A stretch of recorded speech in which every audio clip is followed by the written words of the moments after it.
ఎన్నడో మొన్న నేను ఒక సభలో కూడా చెప్పా, ఎక్కడ లేవండి మీరు గణపతి గుడికి పోండి. ఈ మధ్యన ఒక చిన్న స్తోత్రం కూడా గణపతిలో పెట్టారు.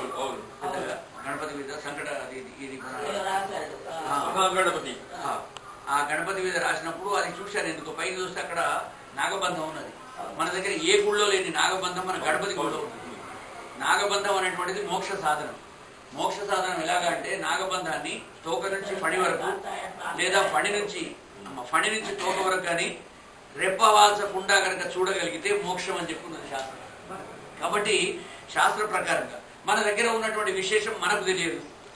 కాబట్టి ఆ నాగబంధం ఎన్నాళ్ళ నుంచి ఉన్నది. అక్కడ ఉన్న 20 మందికి చెప్పా, అమ్మ మీరు అందరికీ చెప్పండి, ఇది ఎప్పుడన్నా గుడికి వచ్చినప్పుడు గణపతికి దండం పెట్టుకోండి. దండం పెట్టుకుని ఆ మీద ఉన్నటువంటి నాగబంధాన్ని తోక నుంచి ఫణి వరకు కానీ ఫణి నుంచి తోక వరకు కానీ కళ్ళు మూసుకోకుండా రెప్పవాల్చకుండా మొత్తం ఒకసారి చూడండి. అది అసంభవం. ఎంతో కష్టపడితే కానీ సాధ్యం కాదు. కొంతమంది చేశాం అన్నారు, సార్ కష్టపడ్డాం మేము కళ్ళబడ్డది అని. కానీ సాధన చేయంగా ఎప్పుడైనా వస్తుందేమో. అందుకనే ఆ దేవుడు అక్కడ గుడికి రప్పించుకుంటాడు అందరినీ కూడా అభిషేకాల పేరుతో. కాబట్టి ఆ గణపతి కూడా వైశిష్ట్యం అంత గొప్పగా ఉంటే మహాలక్ష్మి కూడా వైశిష్ట్యం మీ అందరికీ తెలుసు. స్వామివారు చెరువులో తామల పువ్వులు కానీ అవన్నీ ఆయన చెప్పింది. ఆ అమ్మవారిని దర్శించుకుంటే కూడా మహాలక్ష్మి ప్రసన్న. విక్షేశ్వరుడు, గౌతమేశ్వరుడు, ఓంకారేశ్వరుడు. మన దగ్గర సరస్వతి అమ్మవారి గుడి కూడా గంగాధర సరస్వతి అమ్మవారి గుడి, ఆ మీద కూడా స్తోత్రం రాశారు.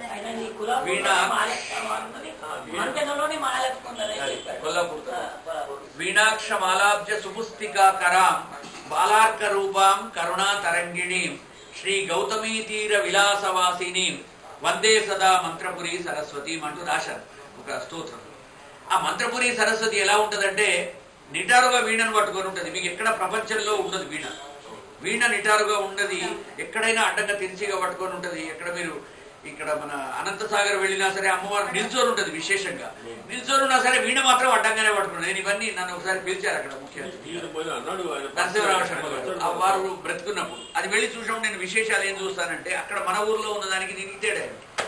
ఈ ఎక్కడ సరస్వతి అమ్మవారిని మీరు చూసినా కూర్చొని ఉంటది, అక్కడ మాత్రం నిల్చొని ఉంటారు అమ్మవారు. చాలా గొప్ప క్షేత్రం అనంతసాగర్. నరసింహరామ వారు మహానుభావుడు కట్టించారు నరసింహరామ శర్మ గారు. ఆ గుళ్ళో కూడా అమ్మవారు నిల్చొని ఉన్న అడ్డంగానే వీణ ఉన్నది. కానీ మన మంత్రంలో ఒక విశేషం ఏమిటంటే అమ్మవారు కూర్చొని వీణను నారదుడు పట్టుకున్నట్టుగా నిటారుగా పట్టుకుంటారు. అలాంటి అమ్మవారు ఇక్కడ లేదు. ఆయన నేనే మేమే కూర్చొని డిస్కస్ చేసాం. మంత్రంలో ఇన్ని విశేషాలు ఉన్నాయి సార్. వచ్చినప్పుడు వారు చెప్పాడు. అవును ఆయన కూడా చెప్తారు. చాలా గొప్ప మంథనం చిలికేది అని చెప్తారు. సార్ గురువు గారు చాలా గొప్ప జ్ఞాని. మంథన మీద బాగా వాళ్ళంతా కూడా రీసెర్చ్ చేశారు. మీరు ఇంకొకటి గమనించాలి, సరస్వతి అమ్మవారి గుడికి పోయినప్పుడు చుట్టూ కూడా మొత్తం నవగ్రహాలతోటి అక్కడ బంధనం చేయబడి ఉన్నది. ఈ గ్రహాలన్నీ కూడా వాళ్ళ ఆ వాహనాల మీద కూర్చొని ఉన్నారు. మీకు చుట్టూ మొత్తం చుట్టూ అష్టదిగ్బాలకులు నవగ్రహాల యొక్క బంధనంతో ఆ గుడి ఉన్నది. అలాంటి గుళ్ళోకి ఇక వేరే ఎలాంటి చెడు కానీ అందులో ప్రవేశించలేదు. అక్కడ దొంగతనాలు అలాంటివి ఏం జరగవు. ఏమైనా జరిగితే జరగవచ్చు కానీ ఆమె స్వయంభూ. నేను గట్టు మన భాస్కర్ వాళ్ళ తల్లిని అడిగారు, సుశీలమ్మ గారిని. అక్కడెక్కడో పొలాల్లో అమ్మవారు దొరికిందట. అది దొరికిన విగ్రహం మనకు తెలియదు. మన వాళ్ళు చేయించారు చెక్కిచ్చారు అనుకున్నారు కానీ అది స్వయంభూ. అది స్వయంగా పొలాల్లో దొరికినటువంటి విగ్రహాన్ని తీసుకువచ్చేసి అక్కడ కూర్చోబెట్టారు. ఎవరో పాతకాలం వాళ్ళు 100-200 ఏళ్ల కిందటి వాళ్ళు. అప్పటి నుంచి అలాగా చేస్తున్నారు. వాళ్ళకు వీణాక్షమాల అన్ని అమ్మవార్ల చేతుల్లో వీణ ఉంటది, అక్షమాల ఉంటది, స్ఫటికమాల. వీణాక్షమాల అబ్జం అంటే కమల ఉంటది అందరి దగ్గర, ఆమె దగ్గర కూడా ఉంటది. వీణాక్షమాలాబ్జ సుపుస్తికాకరాం చేతిలో మంచి పుస్తకం ఉంటది అమ్మవారి చేతుల్లో, మన దగ్గర కూడా ఉన్నది. బాలార్క రూపం లేత సూర్యుని యొక్క కాంతితో వెలిగిపోతుంటది. మీరు ఒక్కసారి వెళ్ళి అమ్మవారికి దర్శించుకోండి. ఆ ముఖం మీద ఒక కాంతి కనిపిస్తూ ఉంటుంది. వట్టి దీప వెలుగులో కూడా కరుణా తరంగిణి. ఆమె దగ్గర గడిసే కూర్చుంటే మీ మనసంతా కూడా కరుణతో ఊగిపోతుంది. అయ్యో నా మధ్యనకి ఇంత గొప్పదా మనకు తెలియక ఇన్నాళ్ళు బట్టి వచ్చి అలా ప్రదక్షిణ చేసుకుంటే ఇలా అనుకుంటూ వెళ్ళిపోతున్నాం. మనం ఎన్నడూ లోపలికి పోలేదు, గుళ్ళో పోలేదు, దండం పెట్టలేదు. ఆ చింత చెట్టు కింద కూర్చొని దీన్ని బాగా చింత పెట్టి తీసుకుపోయి పప్పు వండుకుంటే ఇవే ఆలోచించాలి తప్ప మనకంతా కూడా మన దృష్టి మొత్తం కూడా అక్కడ మనకేం పనికి వస్తుందని చూశాను తప్ప ఆధ్యాత్మికంగా మనం ఆ దేవిని అమ్మవారిని దేవుళ్ళని చూస్తున్నామా లేదు. ఒక్కొక్క లింగాన్ని పెద్ద విశిష్టం అండి, వైశిష్ట్యం మన యొక్క సరస్వతి అమ్మవారిది. ఇక తర్వాత అక్కడనే మీరు చూడండి గౌతమేశ్వర ఆలయం పక్కన శివ పంచాయతనం ఉంటుంది. ఎక్కడైనా శివ పంచాయతనం అంటే సూర్యుడు కానీ విష్ణుమూర్తి కానీ గణేశుడు కానీ అమ్మవారు కానీ శివుడు కానీ, శివుడు మధ్యలో ఉంటే చుట్టూ 4 ఉంటారమ్మ. దాన్ని శివ పంచాయతనం అంటారు. ఏ దేవుడు ముఖ్య అధిష్టాత అయితే ఆయన మధ్యలో ఉంటాడు, ఆయన చుట్టూ వీళ్ళంతా ఉంటారు. అది మనకు తెలిసిన విషయం.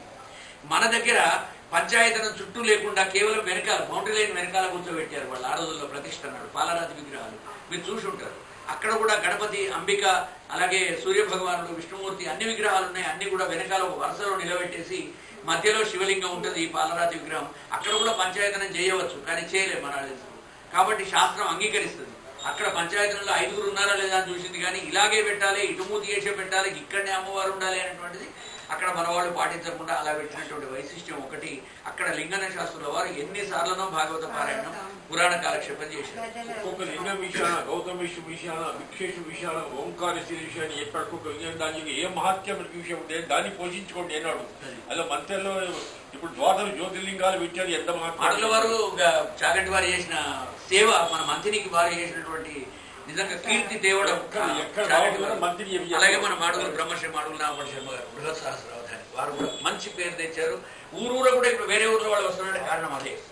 తర్వాత ఇంకొకటి ఏంటంటే సత్యవతి గుండం మనకు ధర్మపురంలో దర్శనమిస్తుంది. చిత్రగుప్తుని ఆలయం మనకి కింద ఉన్నది. సత్యవతి గంపనే తీసుకెట్టుకుని వచ్చి భర్త తీసుకొని వచ్చాడంటే ఇక్కడ కాదు నువ్వు వెళ్ళి ధర్మపురంలో స్నానం చేయమని చెప్పి చిత్రగుప్తుడు ఆమె సలహా ఇచ్చింది. మన గౌతమేశ్వర గుడి కింద చింతచెట్టు కింద ఉన్నటువంటి చిన్న ఆలయం. 5వ విశేషం ఏంటంటే మీరు రామునిగా దిక్కోండి. రామాలయం ఉన్నది గౌతమేశ్వరుడి దగ్గర. మన వాడు గట్టువాళ్ళే చేస్తారు. ఆ రామాలయంలో మీరు చూడండి ఎక్కడ కూడా ఆంజనేయ స్వామి మీకు లక్ష్మణుడి పక్కన ఉంటాడు. ఏ గుళ్ళో కన్నా పోండి సీతారామ లక్ష్మణుడు ఆంజనేయ స్వామి ఉంటాడు. ఒక్క మన మంతెన్నలోనే సీతామ్మవారి పక్కన కూర్చున్నాడు. ఒక ఐతిహ్యం ప్రకారం ఒక పెద్దలు చెప్పిన మాట ఏమిటంటే ఆంజనేయ స్వామి సింధూరం పూసుకోవడం ఇక్కడనే మొదలు పెట్టాడు మంతెన్నలో అని. అమ్మవారి పక్కకు వచ్చి కూర్చొని అడిగాట, అమ్మ నీకెందుకు అంటే ఇంత భక్తి ఎందుకు రాముల వారికి, నిన్ను బాగా ప్రేమగా చూసుకుంటాడు, ఈ పాపిట్లో సింధూరం ఏమిటంటే ఇది చూసే నన్ను నా భర్త చాలా ఇష్టపడతాడయ్యా అందట. అయితే నేను ఇంకా మెయ్యంతా పూసుకుంటా అని చెప్పి ఊరంతా పూసుకున్నాడని చెప్పేసి పెద్దవాళ్ళు చెప్పిన మాట అది. అందుకని సీతామ్మవారికి దగ్గరలో కూర్చున్నది మన ఆంజనేయ స్వామి మన గౌతమేశ్వరుని గుడి దగ్గర ఉన్నటువంటి రామాలయంలో. అలా చెప్పుకుంటూ పోతే మన దగ్గర ఉన్న 1 కోటి లింగాలు కానీ మీరు ఆ ఒక్క లింగం మీద 21 లింగాలు ఎన్నో విగ్రహాలు గంగలో కొట్టుకోవచ్చిన విగ్రహం హనుమంతుడు. ఎన్నిసార్లు గంగ వచ్చినా సరే ఆయనకేం కూడా ధ్వస్తం కాకుండా ఆయన గుడి అలాగే ఉన్నటువంటి గుడి ఆంజనేయ స్వామి. ఒక్కొక్కటి కాదండి గౌతమేశ్వరుడు కూడా అంతే. గౌతమేశ్వరుడికి అన్న పూజ చేసిన వాళ్ళకి ఎన్నో మంచిది జరిగినాయి అని చెప్పి చెప్తారు. అగో అలాగా అక్కడ మన రాంపల్లి గౌతమ్ గారు కూడా పెద్ద ధర్మశాల కూడా కట్టాడు అందరికి వచ్చినప్పుడు ఏదైనా చేసుకోవడానికి, పూర్వాపర కార్యాలు చేసుకోవడానికి. అట్లాగా మంతెన్నలో ఉన్న వైశిష్ట్యం ఒక్కొక్క గుళ్ళో ఒక్కొక్కటి ఉన్నది. మంతిని మొత్తం అసలు ఊరంతా కూడా బోయలింగాలతోటి అష్టదిగ్బంధనం చేయబడి ఉన్నది. మంతెన్ననే దానికి బొడ్రాయి ఉన్నది మంతెన్నకు.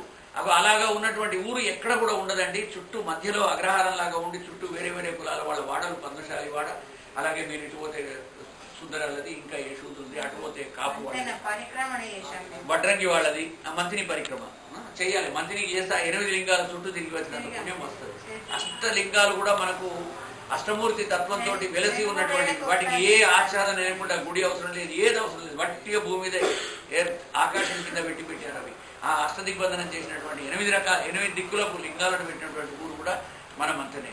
అందుకనే మన వాళ్ళు అంటారు అత్రైవ గౌతమ మహర్షి ఈ ఊర్లోనే ఇక్కడనే ఈ మంతెనలోనే ఆమె అహల్యతో కూడి ఆయన అక్కడ తపస్సు చేసుకున్నాడు. అది అమరావతి లాంటిది, ఇంద్రపురి వంటిది అని చెప్పి బ్రహ్మపురాణంలో కూడా వచ్చింది. బ్రహ్మపురాణంలో అయితే ఒక 75వ అధ్యాయంలోనే ఎక్కడ వస్తుంది. ఒక 10-15 శ్లోకాలు కేవలం మంత్రపురి గురించే ఉన్నాయి. రుద్రపాదాల వైశిష్ట్యం మళ్ళీ అది గొప్పది. రాముడు తిరిగిన జాగా అంటారు, స్థలం అంటారు. ఎంత గొప్పదంటే మన దగ్గర నుంచి పోయిన తర్వాతే ఉత్తరవాహిని అయింది గంగ. ఉత్తరం దిక్కు తిరిగి చెన్నూరు వాళ్ళందరూ కూడా మా దగ్గర గంగ ఉత్తరవాహిని అని చెప్పి చెప్పుకునేటువంటి గంగ మంతెన నుంచి పోయిన గంగ.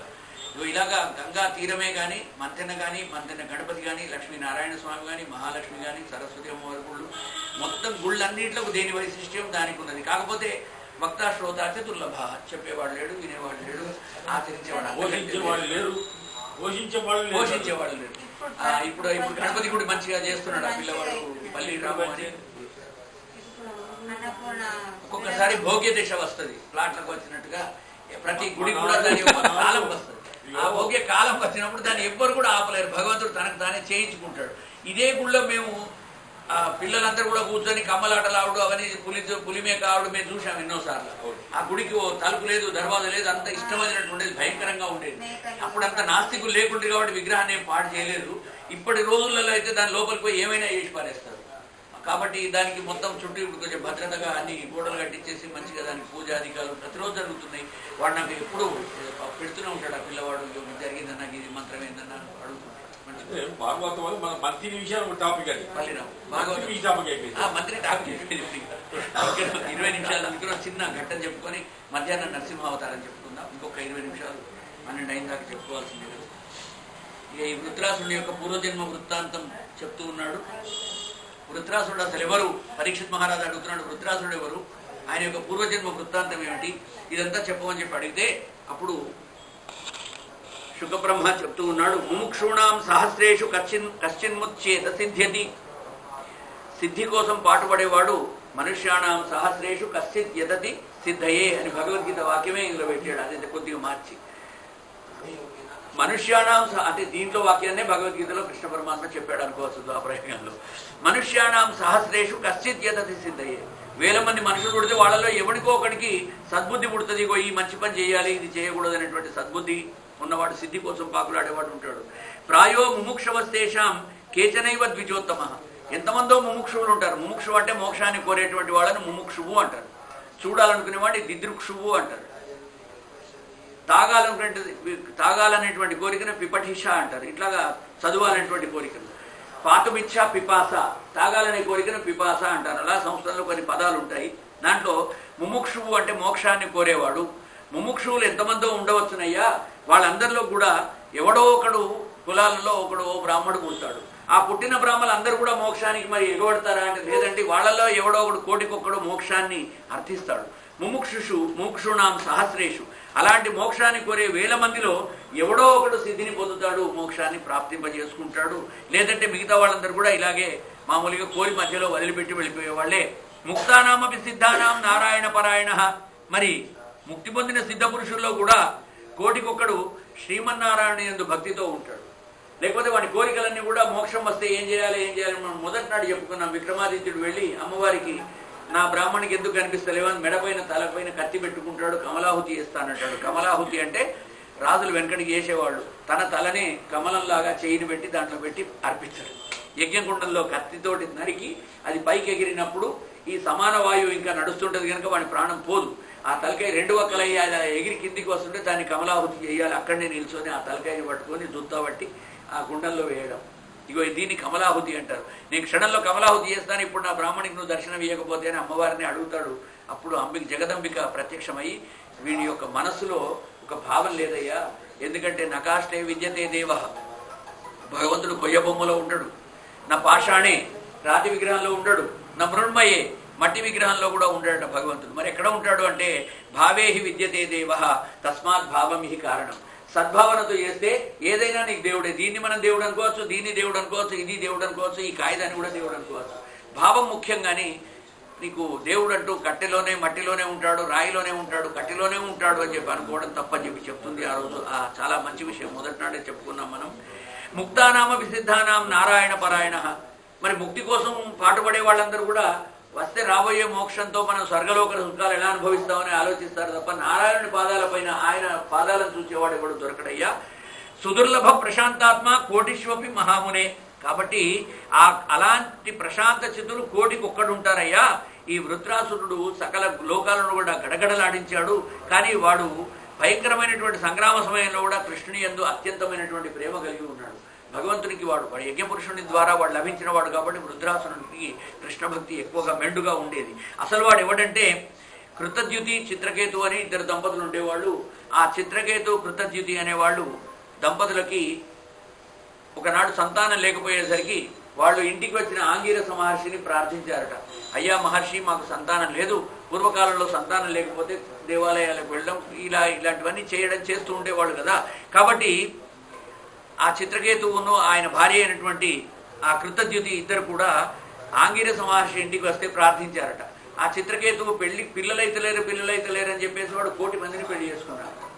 1,000,000 మంది మహారాణులకు కూడా పిల్లలు కలగలేదు.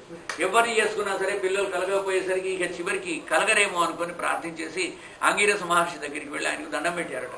అయ్యా ఆంగీరస, మీరు మా ఇంటికి వచ్చారు, చాలా సంతోషమైంది, మాకు ఇలా సంతానం లేక చాలా దుఃఖంతో ఉన్నాం, మాకు సంతానాన్ని ఇవ్వవయ్యా అని చెప్పి ఇద్దరు కూడా దంపతులు ప్రార్థించారట. అలా ప్రార్థిస్తే ఆయన వాళ్ళకి సంకర్షణ మంత్రోపదేశం చేశాడట. భగవాన్ సంకర్షణుని మీరు ఉపాసించండి, ఆయన ఉపదేశంతో మీకు మంచి జరుగుతుంది అని. ఒక్కొక్కళ్ళు మహానుభావులు ఇచ్చే ఉపదేశాలు చాలా గొప్పగా ఉంటాయి. అందుకనే భాగవతం చదవాలన్నా భాగవతం చెప్పాలన్నా ఒక గురువు దగ్గర ఉపదేశం తీసుకోవాలి. నేను మామూలుగా ఆటకాయలాగా తిరుగుతూ ఉంటే రామాయణం సుందరకాండ ఇది చిన్న ప్రవచనాలు చేస్తుంటే మాధవానంద సరస్వతి గారు నాకు దీని దీక్ష ఇచ్చారు. భాగవతం చెప్పండి, మీరు చెప్పాలి. సంస్కృతం చదువుకుని భాగవతం చెప్పకపోతే రాని వాళ్ళు చెప్తే ఎలా ఉంటుంది, మీరు వచ్చి చెప్పకుండా ఉండడం మంచిది కాదని స్వామివారి ప్రోత్సాహం. అయితే భగవద్కృప, వారి యొక్క ఆశీస్సులు. ఎందుకంటే మదనానంద మఠాదేశం స్వామినం యతిభాస్కరం వేదశాస్త్రేషు నిష్ణాతం మాధవానంద భారతి అని ఆయనకు నేను నమస్కరించాను ఒకసారి సంస్థల్లో. మొన్న కూడా 10 రోజుల కింద ఒక సభలో కనిపిస్తే మదనానంద మఠాదేశం స్వామినం యతిశేఖరం సర్వశాస్త్రేషు నిష్ణాతం వందే మాధవానంద భారతి. ఆ మాధవానంద భారతికి నమస్కరిస్తాను నేను ఎప్పుడు కూడా. ఎందుకంటే ప్రతిరోజు వారి ఇచ్చిన మూలమంత్ర జపం చేస్తాను కనుక అలాంటి వాళ్ళు ఉపదేశం కనుక ఇస్తే ఇగో ఇలాంటి చోట వస్తూ ఉంటుంది. నాడు చెప్తాను అయిపోయింది, ఇది 10వ అనుకుంటాను, భాగవతం ఆపేద్దామని చూస్తున్నా. ఇంతసేపు కూర్చోవడం ఇంకా చెప్పడం ఇంకా కాక నిన్ననే నేను మా బావతో చెప్పా, బావా అయితేనేదంటే నువ్వు ఇంకా ఇప్పుడప్పుడే ఆపితే ఎట్లా, ఇంకో చేయి, ఆ 9కి ఇక్కడ 9 పెట్టు, పక్కన నీకు 9 అయినాయి కదా అంటున్నాడు.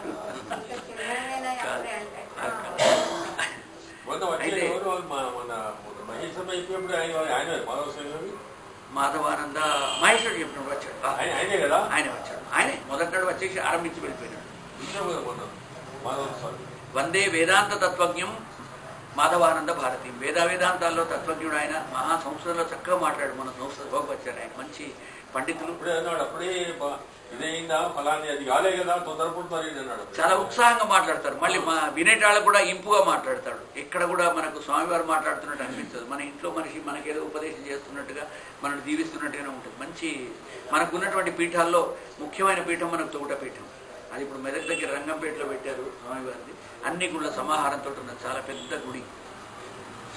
అలాగా ఉపదేశం ఇచ్చాట అంగిరస మహర్షి. సంకర్షణ భగవానుడి కనుక మీరు ప్రార్థిస్తే ఆయన మీకు తప్పకుండా మంచి చేస్తాడయ్యా అని చెప్పింటే ఆ సంకర్షణ భగవానుని ధ్యానం చేసుకుంటూ ఆయన దర్శనం కూడా చేసుకున్నాడు ఈ చిత్రకేతు మహారాజు. అలాగే ఆయన భార్య అయినటువంటి కృతద్యుతి. ఇద్దరిని కూడా దయదలిచి వారికి మంచి సంతానాన్ని ఇవ్వాలి అని చెప్పేసి వారి యొక్క ఉపదేశం వల్ల, నారదుడు అలాగే అంగిరసుడు చెప్పిన ఉపదేశం వల్లనే వాళ్ళకు సంతానం కలిగింది. పెద్ద భార్య అయినటువంటి కృతద్యుతి ఆ 1,000,000 మందిలో పెద్ద భార్య. సరే, ఈమెకు సంతానం ఇస్తే రేపు రాజ్యం చేయడానికి జ్యేష్ఠపుత్రుడే అధికారి కనుక ఆయన చేస్తాడని చెప్పేసి అనుకుని భగవంతుడు ఆయనకు సంతానాన్ని ఇచ్చాడు. ఆ కృతద్యుతి అయినటువంటి పెద్ద పెళ్ళాముకు కొడుకు పుట్టేసరికి మిగతా 1,000,000 మంది రాణులకు కూడా కోపం ఉంటుంది.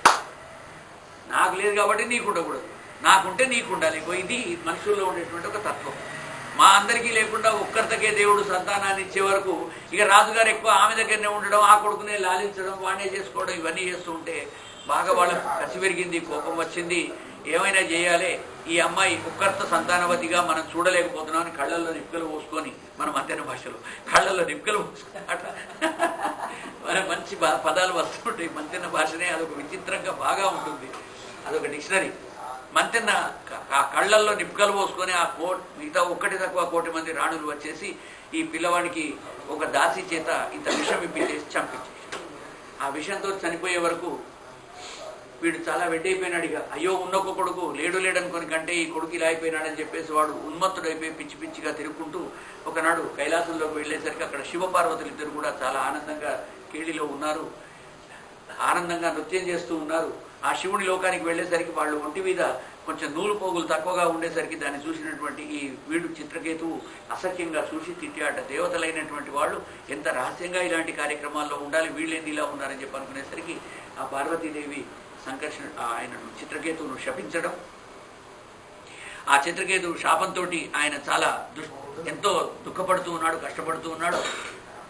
తర్వాత వాడు పార్వతీదేవి కాళ్ళ మీద పడి నేను చేసిన తప్పును నేను క్షమించమని అడుగుతున్నానమ్మా, నాకు తెలియక మానవ మాత్రుడుగా నేను మిమ్మల్ని ఇలాగా అనుకోని నేను ఒక మాట నోరు జారిపోయి అనుకున్నాను మనసులో, ఆ భావం బయటకు నీకు రాలేదు కానీ మనసులో అనుకోవడం కూడా తప్పే మీ గురించి పెద్దలు అని చెప్పి పార్వతీదేవిని మళ్ళీ కాళ్ళ వెళ్ళబడమని చెప్పేసి మళ్ళీ ఆంగిరస మహర్షి నారదుడే ఉపదేశిస్తారు. వాళ్ళ ఉపదేశం మీద వెళ్ళి మళ్ళీ పార్వతీ అమ్మవారిని శరణు వేడుకుంటాడు.